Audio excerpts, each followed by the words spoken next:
السلام علیکم ورحمۃ اللہ وبرکاتہ۔ میں ڈاکٹر امجد علی مشہدی سبزواری آپ کی خدمت میں حاضر ہوں آج کے ہمارے اس تربیاتی نشست کے ساتھ۔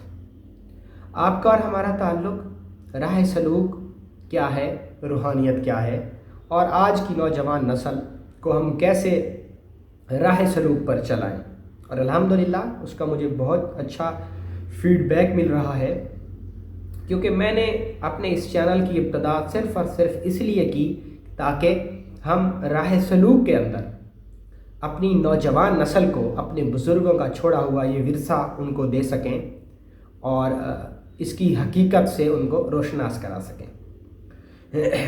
آج کی ہماری جو تربیاتی نشست کا جو موضوع ہے وہ ہے مصیبت کی فضیلت، مصیبت کی اہمیت۔ آپ کو سن کر تعجب ہوگا کہ کیا مصیبت کی بھی کوئی فضیلت ہے؟ کیا آزمائش کی بھی کوئی فضیلت ہے؟ سب سے پہلی بات، جی ہاں، آج کا ہمارا جو ٹاپک ہے اس کو بیان کرنے کے لیے کسی شاعر کا ایک شعر ہے، اور بڑا کمال شعر انہوں نے لکھا۔ پی جا ایام کی سختی کو بھی ہنس کے ناصر، پی جا ایام کی سختی کو بھی ہنس کے ناصر، غم کے سہنے میں بھی قدرت نے مزہ رکھا ہے، غم کے سہنے میں بھی قدرت نے مزہ رکھا ہے۔ آہ نہ کر لبوں کو سی کہ یہ عشق ہے دل لگی نہیں، سینے پہ تیر کھائے جا آگے قدم بڑھائے جا، یعنی کہہ دے زبان حال سے کہ مجھے یوں ہی ستائے جا۔ جی ہاں، مصیبت، پریشانی، آزمائش کیا ہے؟ یہ کیوں آتی ہے اور مسلمانوں کے حصے میں کیوں آتی ہے، اور اہل حق کو ہی ہمیشہ اس دنیا میں کیوں ستایا گیا؟ کیوں حسین جیسی عظیم شخصیت کو بھوکا اور پیاسا تپتی ہوئی صحرا کے اندر ان کی آنکھوں کے سامنے ان کے لگتے جگر، ان کے مہمان، بھائی، بھانجے، بھتیجے، مہمان، عزیز و اقارب، ان کے پورے اہل خانہ کو ذبح کیا گیا ان کی آنکھوں کے سامنے؟ دیکھیں، راہ سلوک پر چل رہے ہیں ہم۔ راہ سلوک تعویذ، جھاڑ پھونک، انگوٹھیاں، پتھر، ان چیزوں کا نام نہیں ہے۔ راہ سلوک تو اپنی روح کو اپنے نفس سے طلاق کروا کے، اپنی انا کو فنا کے ہاتھ پہ بیعت کروا کے اور رب تک پہنچنے کا نام ہے۔ راہ سلوک کے اندر مصیبتیں کیوں آتی ہیں؟ کیوں اہل حق کو ہمیشہ ان مصیبتوں کا، آزمائشوں کا، امتحانات کا سامنا رہا؟ آج ہم اسی چیز کو ڈسکس کر رہے ہیں۔ سب سے پہلے میں ایک بات کرتا ہوں واصف علی واصف کی، جو کہ کسی تعارف کے محتاج نہیں ہے۔ واصف علی واصف نے لکھا کہ تکلیف عبادت کا بدل ہے، اور بے شمار مصیبتیں ایسی ہیں کہ جن کے آنے سے بہت ساری عبادتوں کا کفارہ ہو جاتا ہے۔ انسان مصیبت سے، آزمائش سے گزر کر جو پاتا ہے، جو اس کو ملتا ہے، وہ ہزاروں سال کی عبادت اور ریاضت کو کرنے کے بعد بھی شاید نہ پا سکے، جو اس کو ایک امتحان، ایک مصیبت سے گزرنے کے بعد جو اس کو حاصل اور وصول ہوتا ہے۔ مثال کے طور پہ ایک شہید ہے، وہ اللہ کی راہ میں کاٹا جاتا ہے، اس کی بوٹی بوٹی اللہ کی راہ میں صرف اللہ کی تقدیر پر، اللہ کی رضا کی خاطر کاٹی جاتی ہے، تو پھر کیا ہوتا ہے کہ اگر اس کے اعمال تھوڑے بھی ہوں تو جب وہ اللہ کے ہاں پیش ہوتا ہے تو اللہ اس سے نماز کا سوال نہیں کرتا، اللہ تو اس کا استقبال کرتا ہے اور اس کو بہترین ٹھکانہ عطا فرماتا ہے۔ کیوں؟ کیونکہ اس نے دنیا میں مصیبت کو دیکھا۔ اللہ رب العزت نے قرآن پاک میں ارشاد فرمایا کہ بے شک اللہ صبر کرنے والوں کے ساتھ ہے۔ اللہ صبر، ان اللہ مع الصابرین۔ اچھا یاد رکھیے گا، قرآن کے اندر بڑی حکمت والی کتاب ہے ہمارا قرآن۔ قرآن کے اندر جہاں بھی لفظ ان آ جائے وہاں شک کی کوئی گنجائش ممکن ہی نہیں۔ جہاں پر لفظ ان آ جائے، ان بے شک اللہ نے خود فرما دیا کہ اس میں کوئی شک ہے ہی نہیں، اگر مگر چونکہ چنانچہ اس میں ہے ہی نہیں۔ ان اللہ مع الصابرین، اللہ صبر کرنے والوں کے ساتھ ہے۔ اور صبر کہاں کیا جاتا ہے؟ جب انسان مصیبت میں ہوتا ہے، جب انسان پریشانی میں ہوتا ہے، جب انسان دکھ میں ہوتا ہے۔ ہمارے ساتھ چلنے والے بہت سارے لوگوں کے بہت سارے سوالات ہیں، میں انشاءاللہ ان کی بھی ایک نشست بنا کے ان کے تمام سوالوں کے جواب دوں گا۔ اور ان میں جو اکثر سوالات ہیں وہ یہی ہیں، کسی کو گھر کا مسئلہ ہے، کسی کو رزق کی تنگی ہے، کسی کو ازواجی معاملات ہیں، کسی کو گھریلو معاملات ہیں، کسی کے اہل و عیال میں رشتہ داریوں کے مسائل ہیں، کوئی انا کی آگ کا شکار ہے، کوئی حسد کا شکار ہے، کوئی نظر بد کا شکار ہے، کوئی جادو سے متاثر چیزوں سے، جادو سے متعلقہ چیزوں سے متاثر ہے۔ تو ہر انسان کسی نہ کسی مصیبت اور آزمائش کا شکار ہے۔ یہ مصیبتیں، یہ آزمائشیں اللہ نے تجھے آگے بڑھانے کے لیے دی ہیں، تو ہمیں چاہیے کہ ہم آگے بڑھ کے ان کا استقبال کریں۔ بزدل آدمی کا کام ہوتا ہے مصیبت میں رونا، بزدل آدمی کا کام ہوتا ہے مصیبت سے پیچھے بھاگنا۔ یاد رکھیے گا، میں آپ کو زندگی کا ایک کلیہ بتا رہا ہوں۔ اگر آپ میں سے کسی پر کوئی مصیبت یا آزمائش آئی ہے اور آپ اس سے جان چھڑانا چاہتے ہیں، یا آزمائش آ گئی تو آپ رونے لگ گئے، تھاڑے مارنے لگ گئے، پریشان ہو گئے، واہ ویلا کرنے لگ گئے، تو کیا آپ کی اس پریشان ہونے سے آپ پر آنے والا وہ سنکٹن، آپ پر آنے والی وہ مصیبت، وہ پریشانی، وہ آزمائش، وہ اللہ کا امتحان، وہ ٹل سکتا ہے؟ بالکل بھی نہیں۔ تو کیوں نہ ہم آگے بڑھ کے اس مصیبت کے اندر بھی اپنے سکھ کو تلاش کریں؟ کیوں نہ ہم اس کمزوری اور اس محرومی کو ایکسیپٹ کر لیں اور اللہ کی رضا کو قبول کر کے، اگر کوئی شخص کسی مصیبت کا شکار ہے تو وہ اس مصیبت کو ایکسیپٹ کرے، اہلاً و سہلاً مرحبا کہہ کے، اس کو مخاطب کرتے ہوئے، اور اسی کے اندر محو ہو جائے اور اللہ کی رضا پہ راضی ہو جائے۔ مثال کے طور پہ، اگر ایک شخص کے پاس تنگ دستی ہے، اس کے بچوں کا رزق پورا نہیں ہے، اگر وہ واہ ویلا کرے گا، کیا اس کے واہ ویلا کرنے سے اس کا رزق بڑھ جائے گا؟ کیا اس کے چیخ دھاڑ مچانے سے اس کا رزق بڑھ جائے گا؟ ہرگز بھی نہیں۔ اگر میری چیخ و بکا نے، اگر آہ و بکا نے، میرے شکوے شکایات نے میرا رزق نہیں بڑھایا، تو پھر مجھے وہ شکوے شکایات کیوں کرنے چاہیے؟ مجھے تو چاہیے کہ پھر میں اللہ کی رضا میں راضی ہو جاؤں۔ اور یاد رکھنا، انسانوں کی جو بقا ہے وہ اللہ کی رضا میں راضی ہونے میں چھپی ہے۔ تو کبھی مصیبتوں میں مسکرا کے تو دیکھ، آئیں چلیں اور کربلا کا منظر دیکھیں کہ جب حسین علیہ السلام نے کربلا کی تپتی ہوئی صحرا کے اندر اپنا سر اقدس رکھا اور اللہ رب العزت کی پوری اس کائنات کے اندر تمام چیزوں نے، ملائکہ نے یہ منظر دیکھا کہ حسین نے اللہ کی بارگاہ میں مسکراتے ہوئے اپنا خاندان ذبح کروا دیا، اور جب غیب سے آواز آئی کہ اے حسین مانگو کیا مانگتے ہو، تو حسین نے پھر فرمایا کہ اے اللہ تو راضی ہے، تو اللہ نے فرمایا کہ حسین میں تجھ سے راضی ہوں، تو پھر حسین علیہ السلام نے فرمایا کہ اے اللہ میں تیری اسی رضا میں راضی ہوں، تو مجھ سے راضی ہے، بس میں اسی رضا میں راضی ہوں۔ تو وہ کیا منظر ہوگا! اور یقین کریں، مفکرین اور محققین اور محدثین اور محققین اور مفسرین نے لکھا، رائٹروں نے لکھا، لکھاریوں نے لکھا، تالیف اور مصنف کرنے والوں نے اس چیز کو لکھا کہ حسین مطمئن تھے، حسین اپنا خاندان ذبح کروا کے بھی مطمئن تھے۔ تو آپ مصیبت میں ایسے مطمئن رہیں اپنے اللہ کی رحمت سے، لا تقنطوا من رحمت اللہ۔ راہ سلوک پر جب کوئی شخص چلتا ہے تو اس کے ساتھ کیا ہوتا ہے؟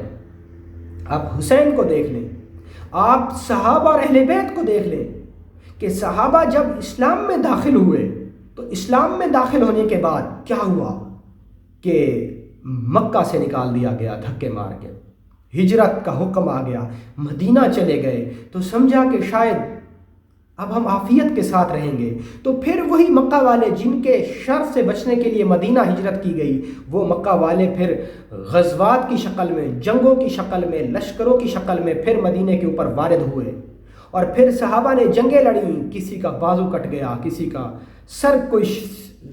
سر شہید کٹ گیا، کوئی شہادت کے مرتبے اور منصب پر فائز ہوا، رشتہ دار ختم ہو گئے، زمینیں اور جائیدادیں ختم ہو گئیں، اولاد سے تعلقات ختم ہو گئے، اور اللہ کے نبی جب مکہ سے جا رہے تھے تو اللہ کے نبی نے فرمایا کہ اے مکہ، اگر مجھے تیری قوم نہ نکالتی تو اے مکہ میں تجھے کبھی چھوڑ کر نہ جاتا۔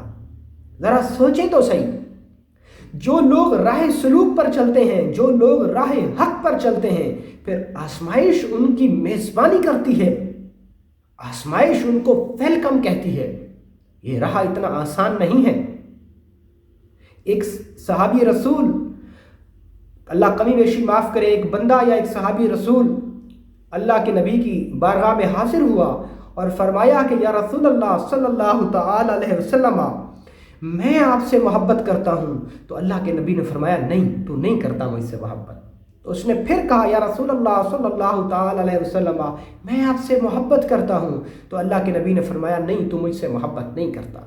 تو پھر اس نے قسم اٹھا کر کہا یا رسول اللہ، اللہ کی قسم میں آپ سے محبت کرتا ہوں۔ اس پر اللہ کے نبی سرور کونین صلی اللہ تعالی علیہ وسلم نے ارشاد فرمایا کہ پھر اب دکھ کو، تکلیف کو، آزمائش کو اپنا اوڑھنا اور بچھونا بنا لے۔ آج کے بعد پھر آزمائش کو اپنا اور دکھ کو اپنے گھر کا ٹھکانہ سمجھ۔ آسمان سے پھر تیری طرف آفتیں آ رہی ہیں، ان کو برداشت کر۔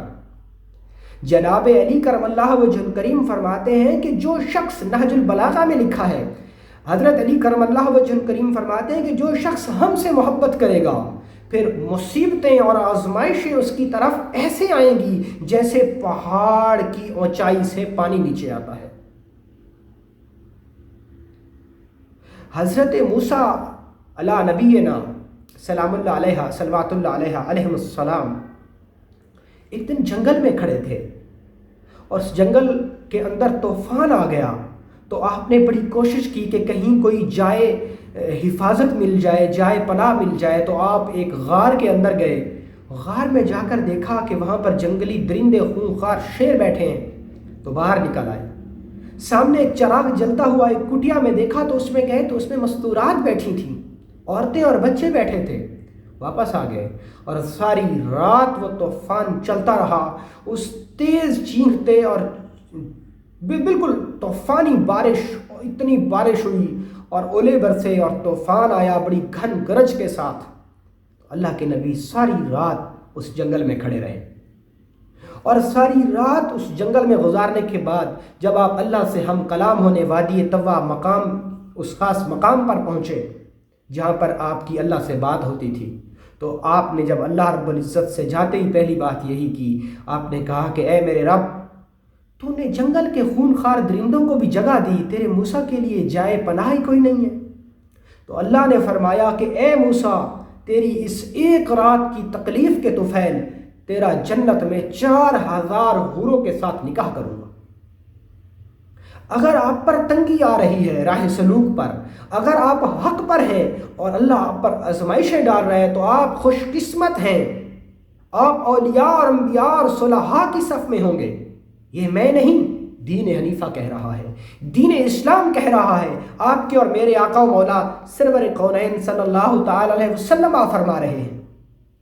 اللہ کے نبی صلی اللہ علیہ وسلم نے ارشاد فرمایا کہ میں نے جنت کے اندر ایک محل کو دیکھا جو کہ زمین اور آسمان میں ایسے معلق ہے، بغیر کسی ستون کے ساتھ۔ تو صحابہ نے فرمایا کہ یا رسول اللہ وہ کس کے لیے ہے؟ اللہ کے نبی نے فرمایا کہ وہ ان لوگوں کے لیے ہے جو ساری زندگی مصیبتوں میں گھرے رہے، جو ساری زندگی بیماری سے بستر پر لگے اسی بستر مرگ پر پڑے مر گئے، وہ ان لوگوں کے لیے ہے۔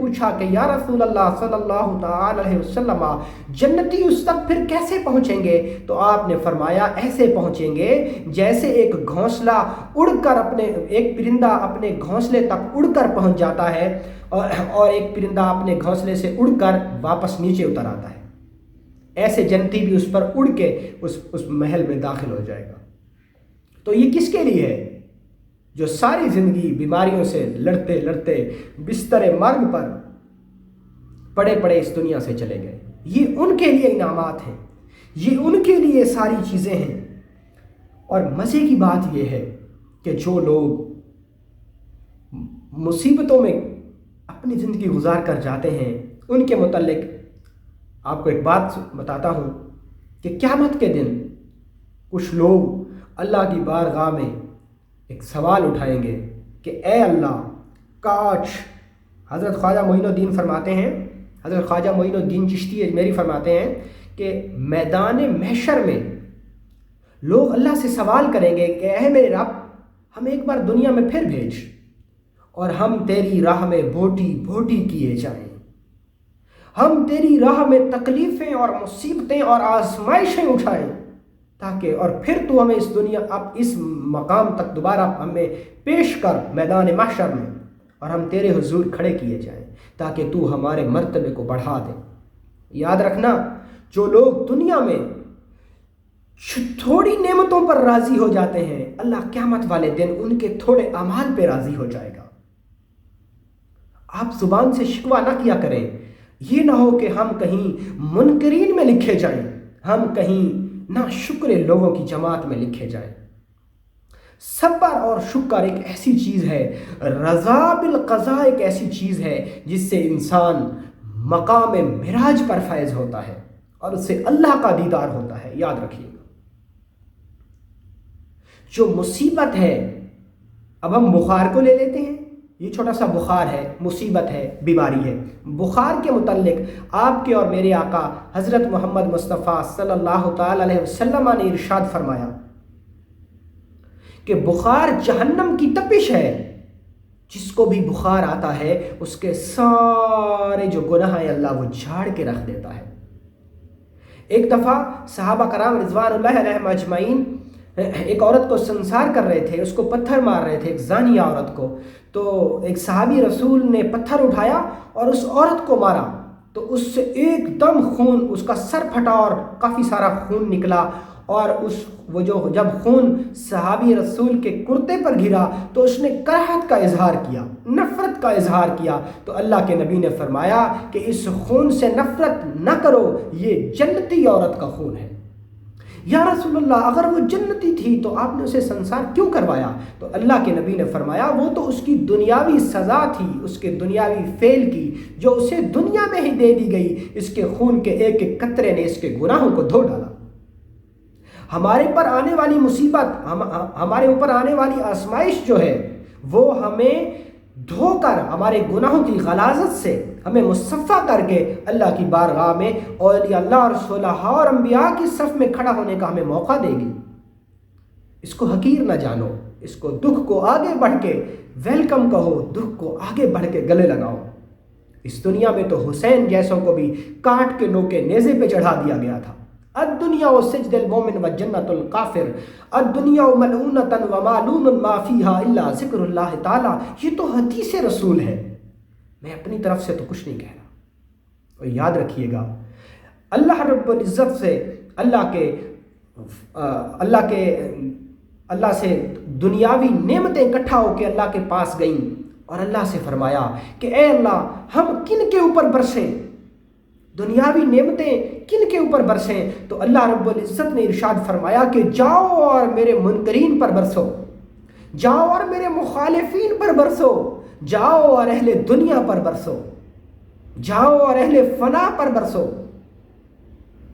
جو دنیا میں فنا ہے، جو دنیا دار ہیں، ان پر اللہ کی نعمتیں، اللہ نے فرمایا کہ جاؤ تم انہی کے لیے ہو۔ اور اللہ کی آزمائش آئی، اللہ کا امتحان آیا کہ اے اللہ میں کس پر برسوں؟ تو میرے رب نے فرمایا کہ جاؤ اور میرے یاروں پر برسو۔ آپ نے دیکھا نہیں کہ جتنے بڑے بڑے جلیل القدر انبیاء ہیں، کبھی ان کو آروں سے چیرا جا رہا، کبھی ان کو جلتی ہوئی آگ میں ڈالا جا رہا، کبھی ان کی اولاد کو ذبح کیا جا رہا، کبھی ان سے ان کی اولاد ذبح کرائی جا رہی، کبھی انبیاء کو کنویں میں پھینکا جا رہا، کبھی انبیاء کو مصر کے بازاروں میں بیچا جا رہا، اور کبھی انبیاء کو سمندر کے اندر مچھلیوں کے آگے پھینکا جا رہا۔ یہ سب کیا ہے؟ یہ آزمائشیں ہیں اللہ کی طرف سے، خالصتاً ان کے درجات کو بلند کرنے کے لیے۔ اگر کوئی شخص راہ سلوک پر چل رہا ہے، حق پر چل رہا ہے، تو پھر وہ ان آزمائشوں کو مصیبت نہ سمجھے، ان مصیبتوں کو مصیبت نہ سمجھے، ان مصیبتوں کے اندر تو راحت کو تلاش کر کہ بلا شبہ یہ مصیبتیں تیرے لیے اسم اعظم بن جائیں گی کہ جو تجھے تیرے رب سے جوڑ دیں گی۔ ہاں، تاہم ایک بات اور بھی ہے، آخری بات وہ یہ کہ آپ آزمائش اللہ سے مانگو نہیں، اللہ سے آزمائش نہ مانگنا کبھی بھی نہ کہ اے اللہ، کہ اے دیکھو، جب انسان محبت کا دعوے دار بنتا ہے تو پھر اس پر مصیبتیں آتی ہیں۔ جب انسان کوئی دعویٰ، صحابی رسول نے دعویٰ کیا، جب دعویٰ کیا تو اللہ کے نبی نے فرمایا کہ اب فقر اور فاقہ تیرے گھر آئے گا، اب مصیبتیں، آزمائشیں اور تنگ دستیاں تیرے گھر آئیں گی، اب ان کو اپنے گھر کا ٹھکانہ سمجھ۔